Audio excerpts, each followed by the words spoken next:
Enabling two-factor authentication on Zillow Rental Manager adds an extra layer of security to your account. Follow these steps to set it up effectively. Step 1. Log into your account.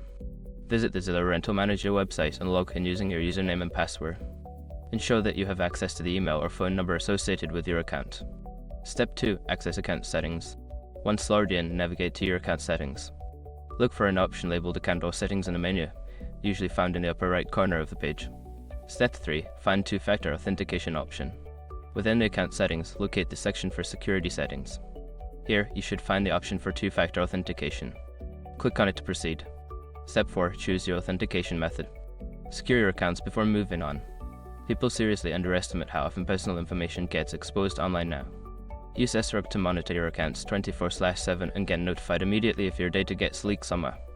It runs in the background, constantly scanning billions of breached records. And honestly, for how cheap it is compared to the value you get, it's worth it. Link in the description. Step 5. Confirm and save changes. After setting up your chosen method, you will likely receive a verification code. Enter this code to confirm the setup. Make sure to save any changes made in your account settings. By following these steps, you can enhance the security of your Zillow Rental Manager account with two-factor authentication. Always remember to keep your contact information up to date to avoid issues with receiving verification codes.